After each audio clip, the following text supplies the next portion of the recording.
آج انشاءاللہ عصر عباسی کوشش کریں گے کہ ہم مکمل کر لیں۔ کل ہم نے کہاں تک بنو بویح تک ہو گئی تھی بات نا؟ شروع میں ہم نے دیکھا تھا کہ جو پہلے کے ہیں 200 سال ان میں تو ہاں جی، تو یہ ہم نے پڑھا تھا تو شروع کے جو ہے 247 سے 334 تک کا 80 سال کو تقریباً بنتے ہیں، جس میں جو ملٹری مین تھے انہی کے پاس کنٹرول رہا ہے۔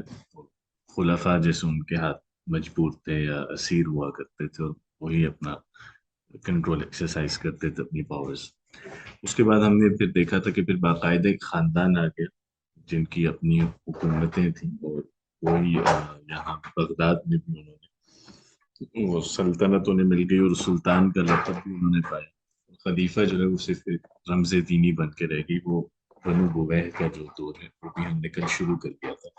اس میں۔ لیکن جو یہ ہے ترکوں کا جو زمانہ ہے، جو فوجی قیادت کا جس میں ان لوگوں کے پاس رقبہ رہا ہے،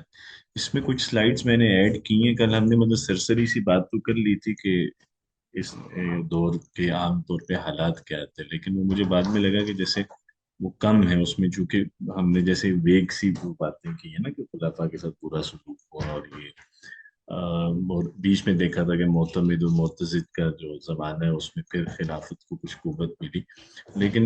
اس پہ میں نے پھر کچھ سلائڈز ایڈ کی تاکہ کچھ ایگزامپلز آ جائیں اور آپ لوگوں کو ذرا بہتر سمجھ آ جائے کہ وہ جو ہم بار بار یہ جو بات ہو رہی ہے کہ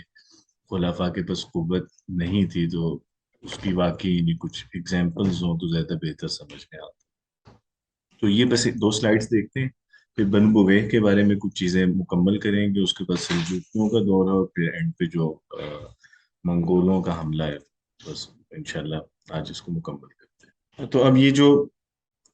ہے 247 سے 334 تک کا یہ جو 75 سال 80 سال بنتے ہیں، اس کے کچھ ہائی لائٹس بس دیکھیں گے، یعنی جس سے آپ کو آئیڈیا ہو کہ اس دور میں خلفاء کتنے کمزور ہو چکے تھے۔ یہ ایک جیسے ایونٹ ہوا پہلے، آپ کو معلوم ہے نا کہ یہ متوکل جو ہے وہ ہم نے دیکھا تھا کہ آخری خلیفہ تھا جو مضبوط خلیفہ تھا عباسیوں کا، اور وہ انہی کے ہاتھ قتل ہوا تھا، اپنی ہی فوجی قیادت کے ہاتھ، ٹھیک ہے؟ اور وہاں سے ان لوگوں کا غلبہ شروع ہوا، اور اس کے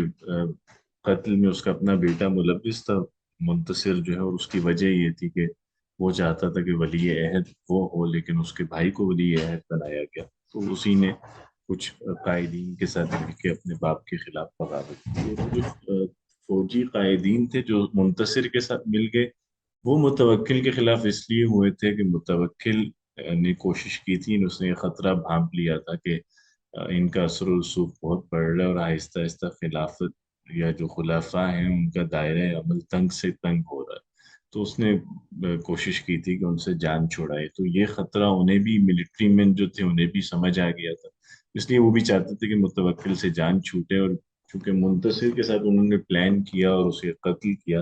تو منتصر پھر ان کے ہاتھوں میں ہی تھا، وہ انہی کی بات سنا کرتا تھا۔ منتصر کے بعد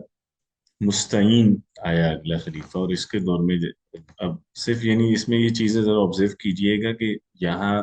لڑائی صرف یہ نہیں ہے کہ یہ لوگ اپنا حکم چلا رہے ہیں اور ایک خلیفہ ہٹاتے ہیں نیا لاتے ہیں، آپس میں بھی یہ جو قائدین تھے، چاہے وہ وزراء ہوں یا جو ملٹری کے لیڈرز ہوں، ان کی آپس میں بھی بہت ساری جنگیں رہیں اور ایک دوسرے سے لڑتے رہے منصب کے لیے۔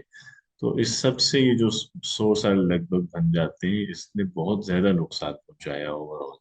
تو ایک یہ ترکی قائد ہے اتامش، اس نے وزارت سنبھالی مستعین کے دور میں۔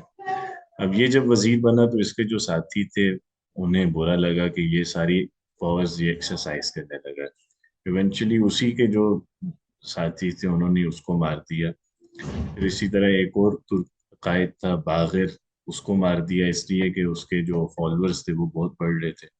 اسی طرح پھر 251 ہجری میں ایک واقعہ ہوا کہ جو بغداد کی فوج تھی وہ مستعین یعنی جو اس وقت خلیفہ تھا وہ اس کو سپورٹ کر رہے تھے، جبکہ جو سامرا، یہ آپ کو یاد ہوگا معتصم نے یہ شہر بنوایا تھا، اور یہاں اس کیپٹل اس نے یہاں موو کر دیا تھا، اور اس کی فوج بھی یہاں رہا کرتی تھی۔ جو سامرا کے لشکر تھا وہ معتز کو سپورٹ کر رہا تھا، یعنی وہ چاہتے تھے کہ معتز جو متوکل کا ہی بیٹا ہے اس کو خلافت میں لایا جائے، مستعین کو ہٹا دیا جائے۔ تو اب اس پہ جیسے جو فوج کے اندر بھی بغاوت آ گئی اور دو دھڑے ہو گئے، ایک جو اس وقت رولنگ خلیفہ تھا اس کو سپورٹ کر رہے تھے، اور دوسرے لوگ تھے جو چاہتے تھے کہ مستعین کو ہٹایا جائے اور ایک نیا خلیفہ معتز لایا جائے۔ اور شاید اس کی وجہ بھی یہ تھی کہ معتز ویسے ہی بہت چھوٹا تھا عمر میں، تو وہ شاید چاہتے تھے کہ مستعین سے زیادہ آسان معتز کو کنٹرول کرتا ہے۔ اس کے نتیجے میں جو دو دھڑے ہوئے، تو جو ترک فوجی تھے وہ زیادہ تر معتز کے ساتھ مل گئے، اور پھر بغدادیوں کی اور یہ جو سامرائی ہیں یا جو ترک ہیں ان کے درمیان کافی جنگیں رہیں، اور ایونچولی مستعین جو ہے اس نے خود ہی وہ دستبردار ہو گیا خلافت سے، اور اس کو اتنا جیسے پریشرائز کیا گیا کہ اس نے خود ہی کہا کہ ٹھیک ہے میں چھوڑتا ہوں خلافت، اور اس کے بعد انہوں نے معتز کو ہی خلیفہ مقرر کیا۔ اب جب یہاں یہ حالات چل رہے ہیں کہ خلیفہ کے لیے ایک جنگ چل رہی ہے کہ کس کو خلیفہ بنانا ہے، فوج بھی منقسم ہے، اسی دوران رومی جو ہیں وہ سرحدوں پہ حملہ کرتے ہیں، اور کئی شہر بھی وہ واپس اپنے لے لیتے ہیں، اور دو بڑے قائدین جو سرحدوں کے تھے انہیں وہ شہید بھی کرتے ہیں۔ پھر جسے مستعین کو ہٹا کے معتز کو جو انہوں نے خلیفہ بنایا تھا اس کے ساتھ بھی بعد میں بہت برا سلوک ہوتا ہے، اور شاید اتنا برا اس سے پہلے کسی اور خلیفہ کے ساتھ نہیں ہوا۔ فوج جو ہے وہ اس کا گھیراؤ کر لیتی ہے، اور اس سے وہ اپنی سیلریز میں انکریز ڈیمانڈ کرتے ہیں کہ ہماری تنخواہیں بڑھائی جائیں اور ہمیں خرچ مطلب زیادہ دیا جائے۔ معتزم ہیلے بہانے کرتا ہے کہ خزانے میں پیسے ہیں ہی نہیں تو کہاں سے خرچ وغیرہ دیا جائے۔ ایونچولی خیر یہ ہوتا ہے کہ جب معتز انکار کر دیتا ہے تو فوج آپس میں طے کر لیتی ہے کہ اس کو ہٹا دینا، اور وہ پھر اسے محل سے نکالتے ہیں اور دارالخلافہ کے بیچ لا کے اس کی بہت توہین کرتے ہیں، اور اسے سب کچھ چھین دیتے ہیں، اس کی مار پیٹ ہوتی ہے، اور طرح طرح سے اس کو سزائیں دی جاتی ہیں، اس کو جیل میں پھر ڈالا جاتا ہے۔ ایونچولی وہ معتز اسی طرح قتل ہو جاتا ہے۔ اس کے بعد مقتدر کا جو دور ہے، اچھا بیچ میں معتز کے بعد معتمد اور معتزد یہ دو خلفاء گزرے ہیں جو کچھ نسبتاً مضبوط خلفاء تھے، اور انہوں نے دوبارہ اتھارٹی اپنے ہاتھ میں لینے کی کوشش کی تھی، اور اس کی بڑی وجہ یہ تھی کہ معتمد نے فوج میں جو کمانڈ ہے وہ اپنے بھائی کو سونپی تھی، اور اس نے کوشش کیا تھا کہ ان جو کمانڈ ہے فوج کی وہ ان لوگوں کے ہاتھ میں نہ ہو۔ تو اس نے جو مطلب چیف بنایا تھا وہ اپنے بھائی کو یعنی عباسی ہی کو بنایا تھا، تو تھوڑا عرصے کے لیے جیسے سانس لینے کا موقع ملا عباسی خلفاء کو، لیکن اس کے بعد معتزد اور معتمد کے بعد پھر مقتدر آیا۔ مقتدر سے پہلے بھی اس کا ایک بھائی گزرا ہے، لیکن وہ کچھ ہی عرصے کے لیے گزرا، اس کی زیادہ وقت خلافت نہیں رہی۔ مقتدر کے پاس جب اقتدار آیا تو یہ 13 سال کا تھا، اور اس وجہ سے کچھ بھی کر نہیں سکتا تھا، تو جو پریکٹیکلی تمام چیزیں تھیں وہ اس کی والدہ طے کرتی تھیں، اور وہی جیسے وزراء وغیرہ کا انتخاب کرتی تھی کہ کس کو وزیر لگانا ہے، کس کو کیا منصب دینا ہے۔ تو اس دور میں ایک عجیب نئی جیسے بدتمیزی شروع ہو گئی کہ مختلف لوگ جو ہیں جنہیں کوئی بھی منصب لینا ہوتا تھا وہ رشوت دیا کرتے تھے مقتدر کی والدہ کو، اور جو انہیں منصب چاہیے ہوتا تھا وہ ملتا تھا، اور وہ اس طرح سے جیسے مذاق بن گیا کہ یعنی ایک ہی منصب ہے اس پہ کئی کئی لوگ کئی دفعہ آئے، جیسے ایک ہی بندہ 4 دفعہ وزیر بنا، اور ہوتا یہ تھا کہ اس نے جیسے ایک اماؤنٹ رکھی ہوئی تھی کہ یہ پے کرو، اور اتنے مطلب جب تک منصب میں رہو پے کرتے رہو، تو جو جب تک پے کرتا رہتا تھا وہ اس منصب میں رہتا تھا، جب وہ پیسہ نہیں دے پاتا تھا تو اسے ہٹا دیتی تھی، اور چونکہ لوگ منصب کے شوقین ویسے ہی بہت تھے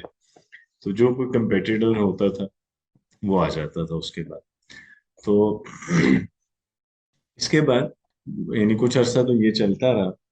پھر ایک قائد تھا مونس، یہ بھی ترکوں میں سے ہی تھا۔ اس نے یہ خاصا مضبوط ہو گیا اور اس کے فالوورز بہت بڑھ گئے، تو اس نے ایونچولی آ کے یہاں محل پہ قبضہ کر لیا اور تمام چیزیں اپنے کنٹرول میں کر لی۔ اس نے مقتدر کو بھی قتل کر دیا، اور اس کی وجہ بھی یہ تھی کہ اب یہ جو ٹائم تھا اس میں مقتدر کچھ بڑا ہو گیا تھا، چونکہ یہ خلافت میں مقتدر تقریباً 20 سال رہا ہے،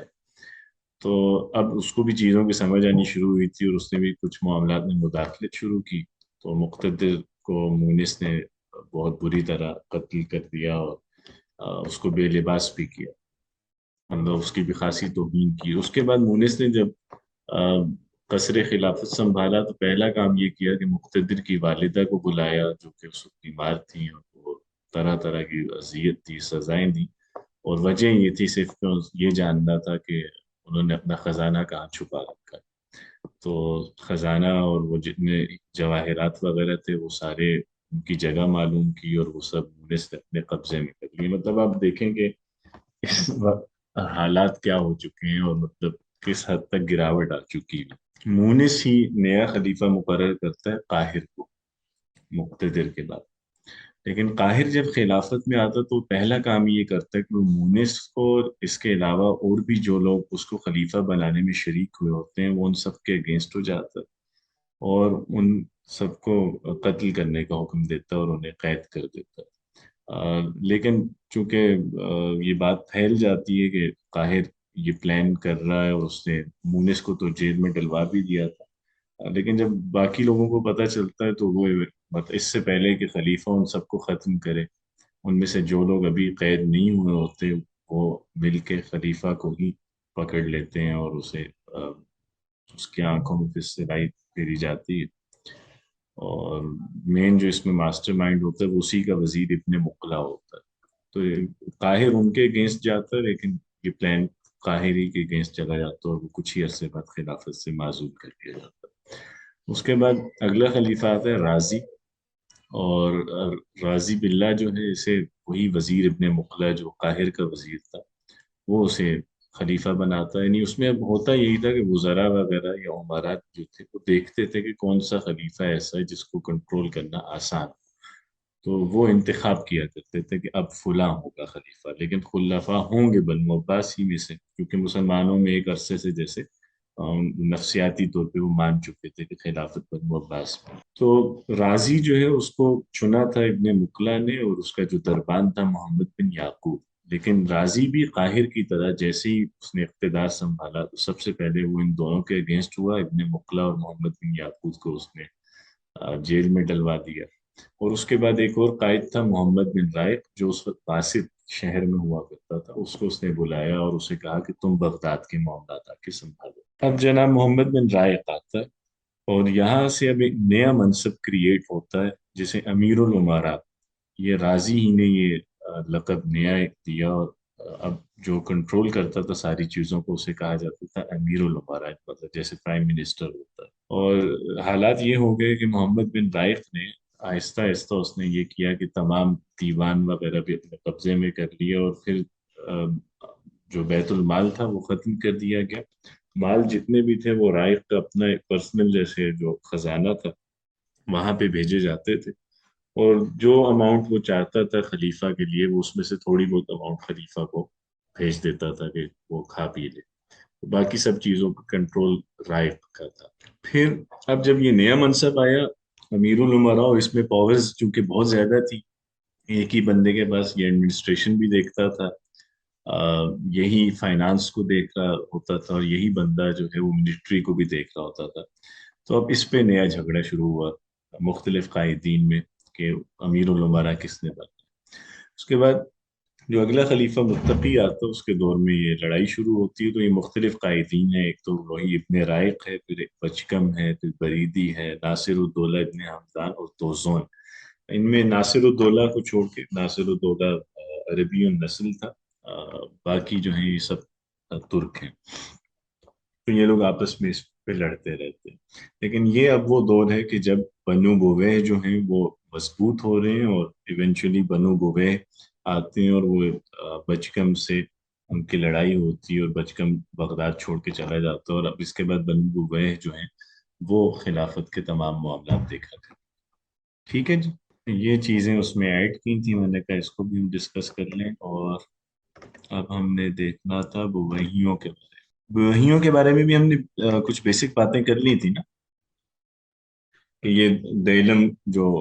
علاقہ ہے ایران کا، وہاں کے رہنے والے تھے، شیعہ تھے، یہ میرا خیال ہے ہو چکی ہیں کل ہم نے باتیں، اس میں دیکھا تھا کہ اس دور میں